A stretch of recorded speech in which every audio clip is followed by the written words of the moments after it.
Hi hello ನಮಸ್ಕಾರ ಸ್ನೇಹಿತರೆ, ಎಲ್ಲರೂ ಹೆಂಗದ್ರಿ? ಆರಾಮದ್ರಿ? ನಾವು ಕೂಡ ಆರಾಮದಿ ನೋಡ್ರಿ. ಬರ್ರಿ ಇವತ್ತಿನ ಲಾಗ್ ಬೆಳಗ್ಗೆ ಸ್ಟಾರ್ಟ್ ಮಾಡ್ತಾ ಇದ್ದೀನಿ. 8 ಗಂಟೆ ಆಗೈತಿ. ಇವಾಗೇನಪ್ಪ ಅಂತಂದ್ರೆ ಎಲ್ಲನೂ ಕೆಲಸ ಮಾಡ್ಕೊಂಡಿದ್ದೀನಿ. ಕೆಲಸ ಅಂದ್ರೆ ಏನು, ನಮ್ಮ ಹಳ್ಳಿ ಸೈಡ್ ಹಿಂಗೆ ದಿನಾಲು ಟಿಫಿನ್ ಮಾಡ್ತಿರ್ತೀವಿ, ಇಲ್ಲ ಅಂತಲ್ಲ.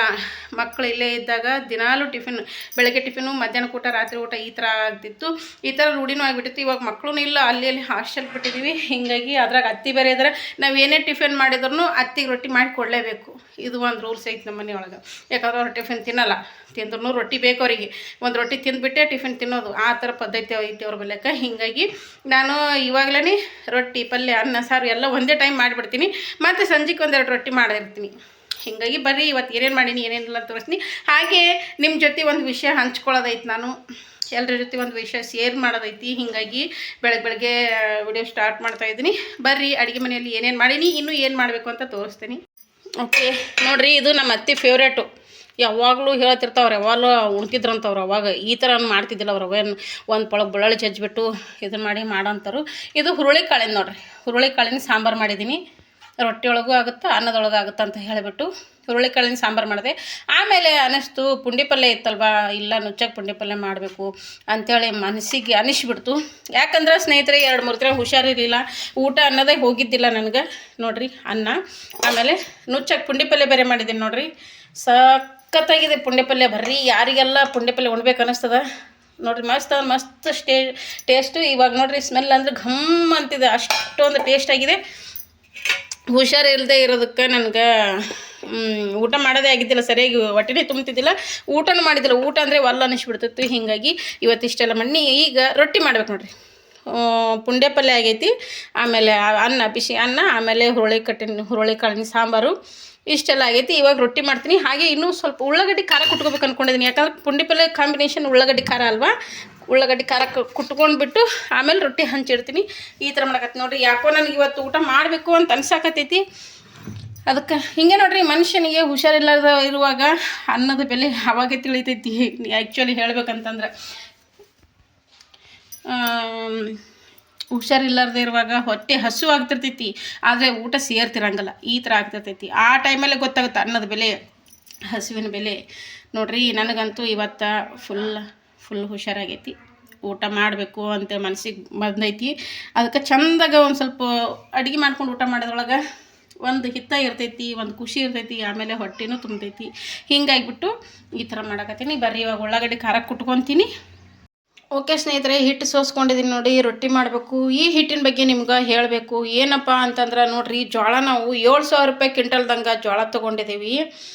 ಎಷ್ಟು ಚಂದ ಜೋಳ ಅಂದ್ರೆ ಬೆಂಡಿ ಬೀಜಕ್ಕೆ ಜೋಳ, ಅಷ್ಟು ವೈಟ್ ಅಂದ ಜೋಳ. ಈ ಸಾರಿ ಹಿಟ್ಟು ಹೆಂಗೆ ಬೀಸಿಬಿಟ್ರಪ್ಪ ಅಂತಂದ್ರೆ ಏನು ಕಲಬೆರಕೆ ಮಾಡ್ರೋ ಗೊತ್ತಿಲ್ಲ ಗಿರಣಿಯೊಳಗೆ. ಇಷ್ಟು ಜನ ಹಿಂಗದ ರೀ ಗಿರಣಿ ಬೀಸೋರು. ಇಂಥ ಚಲೋ ಜೋಳನ ಇಷ್ಟು ಕಪ್ಪಾಗಿಬಿಟ್ಟೈತೆ ಅದು ಹಿಟ್ಟು. ಬರೀ ನುಚ್ಚು, ದಪ್ಪನ ನುಚ್ಚು ಹೊಡೆದ್ಬಿಟ್ರಿ. ಹಿಂಗಾದ್ರೆ ಹೆಂಗೆ ಬೀಸ್ಕೊಂಡು ಹೆಂಗೆ ಉಣ್ಬೇಕು, ಹೆಂಗೆ ತಿನ್ಬೇಕು. ರೊಟ್ಟಿ ನೋಡ್ತೀವಿ ಕರ್ರಗಂದ್ರೆ ಕತ್ಬಿಟ್ಟಾವ ನೋಡ್ರಿ. ಜೀವ ಭಾಳ ಅಂದ್ರೆ ಭಾಳ ಹಳೆ ಹೊಟ್ಟೆ ಉರಿತೈತ್ರಿ. ಅಂತ ತುಟ್ಟಿ ಜೋಳ ತೊಗೊಂಡು ಗಿರಣಿಯಾಗಿ ಈ ನಮ್ನಿ ಅಂತಂದ್ರೆ ಹೆಂಗೆ ರೀ ಗಿರಣಿ ಬೀಸರಿಗೆ ಹೇಳ್ಬೇಕು ಏನು, ನನಗಂತೂ ಒಂದು ಅರ್ಥ ಆಗಲ್ತು. ನಿಜ ಹೇಳ್ತೀನಿ ಸ್ನೇಹಿತರೆ, ಭಾಳ ಮರ ಅನ್ನಕತ್ತೈತಿ ಜೀವ. ಸಜ್ಜಿ ರೊಟ್ಟಿ ಒಂದು ಹೊತ್ತಿಗೆ ಪಾಡ್ರಿ, ಅದು ಅದಕ್ಕಿಂತ ಕಡಿಗೆ ಹಾಕತ್ತವ ರೊಟ್ಟಿ. ಇಷ್ಟು ಇದಾಗಿಬಿಟ್ಟೈತ್ರಿ ಬೇಡದು. ಏನು ಕಲಬೆರಕೆ ಮಾಡ್ಯಾರಂತನೂ ಗೊತ್ತಿಲ್ಲ, ಏನು ಮಾಡ್ರಂತೆ. ಅಂತ ಸಜ್ಜಿ ಮೇಲೆ ಜೋಳ ಬೀಸಿರಂದ್ರೂ ಇಷ್ಟೊಂದು ಕಪ್ಪು ಯಾವತ್ತೂ ಆಗಲ್ರಿ ರೊಟ್ಟಿನ. ಆದ್ರೆ ಮೇಲೆ 1-2 ಬಗ್ಸಿ ಆದ್ರೆ ಕಪ್ಪು ಬರ್ಬೋದು, ಉದುದರೆ ಚಂದ ಬರ್ಬೇಕಲ್ರಿ. ಚಂದಿಲ್ರಿ. ಗಿರಣಿ ಇದು ಬೀಸೋ ದಾಳಿ ಒಡ್ಲೆ ಕಡೆ ಸುಮ್ಮನೆ ನಾವೇ ಒಂದು ಓನಾಗಿ ಗಿರಣಿ ಮಾಡ್ಕೋಬೇಕಂತ ಅನ್ಸ್ಬಿಟ್ಟೈತೆ ನೋಡ್ರಿ. ಜೋಳ ತೊಗೊಂಡೋಗು ಜೋಳನೂ ಒಂದು ಹಿಂಗೆ ಬೀಸ್ತಾರೆ. ಗೋಧಿ ತೊಗೊಂಡೋಗು ಗೋಧಿ ಇದ್ರೆ ನೋಡ್ರಿ 6 ಸೇರು ಗೋಧಿ ಸೇರಿನ ಲೆಕ್ಕ ರೀ ಬೀಸೋದು. 6 ಸೇರು ಗೋಧಿ ಹೋಗಿ 3 ಸೇರಿನ ಬೀಸ್ಕೊಳಸ್ಯಾರ್ರಿ.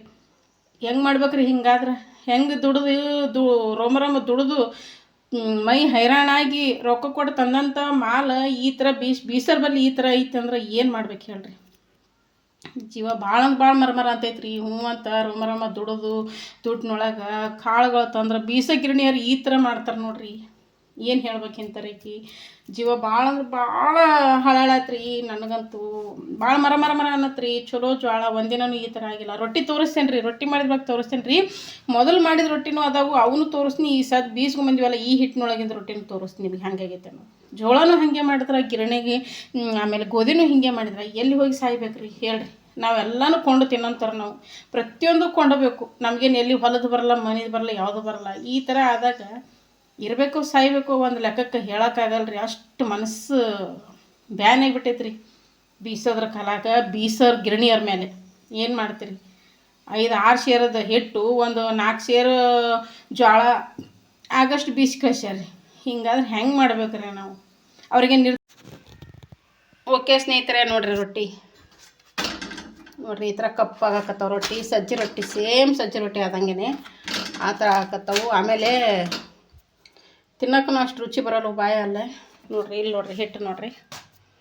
ಮೊದಲಿನ ರೊಟ್ಟಿ ತೋರಿಸ್ತೀನಿ ನೋಡಿರಿ. ಆ ರೊಟ್ಟಿಗೆ ಈ ರೊಟ್ಟಿಗೆ ಅಷ್ಟು ಡಿಫ್ರೆನ್ಸ್ ಐತೆ ನೋಡಿರಿ.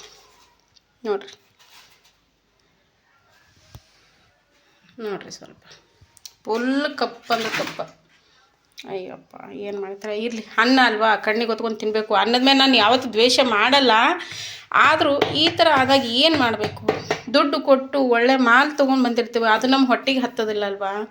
ಅದನ್ನು ನಾವು ತಿನ್ನೋಕ್ಕಾಗೋದಿಲ್ಲ. ಈ ಥರ ಮಿಕ್ಸ್ ಕಲಬೆರಕೆ, ಈ ಥರ ಮೋಸ ನಡೀತೈತಲ್ಲ, ಇಲ್ಲಿ ಬೇಜಾರಾಗುತ್ತೆ.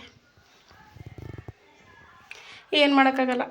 ಅನ್ನದಾತ ಸುಖಿ ಭಾವ, ಕಣ್ಣಿಗೆ ಹೊತ್ಕೊಂಡು ತಿನ್ನೋದು ಅಷ್ಟೇ. ದೇವ್ರನ್ನೂ ಒಂದೊಂದು ಟೈಮ್ ಪರೀಕ್ಷೆ ಮಾಡೋಕ್ಕೆ ಈ ಥರ ಮಾಡಿರ್ತಾನಂತಲೇ ಅನ್ಕೋಬೋದು. ಯಾವಾಗಲೂ ಒಳ್ಳೇದೇ ತಿತ್ತಾರೆ ಇವರು. ನೋಡೋಣ ಒಂದು ಸಾರಿ ಈ ಥರ ಮಾಡಿದ್ರೆ ಚೆಲ್ತಾರೇನೋ ಅನ್ನೋ ಕಾರಣಕ್ಕಾಗಿ ದೇವ್ರನ್ನೂ ಒಂದು ಸಾರಿ ಟೈಮ್ ಪರೀಕ್ಷೆ ಮಾಡೋದಕ್ಕೆ ಮಾಡಿರ್ತಾನೆ. ಆದರೂ ಚೆಲ್ಲೋದು ಬೇಡ, ತಿನ್ನಬೇಕು.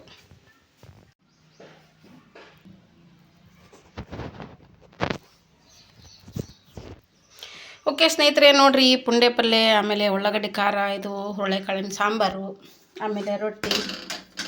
ಇವಾಗ ಯಜಮಾನ್ರು ಊಟ ಮಾಡ್ತಾಯಿದ್ದಾರೆ. ಬಿಸಿ ಬಿಸಿ ರೊಟ್ಟಿ, ಆಮೇಲೆ ಸ್ವಲ್ಪ ತುಪ್ಪ ಜೊತೆಗೆ. ಈ ಪಲ್ಯ ನೀವು ಮಾಡ್ಕೊಂಡು ತಿನ್ನಿರಿ, ಜೀವನದಲ್ಲಿ ಯಾವತ್ತೂ ಮರೆಯಲ್ಲ. ಮೇಲೆ ಮಾಡ್ಕೊಂಡು ತಿಂತೀರ, ಆ ಥರ ಆಗಿರುತ್ತೆ.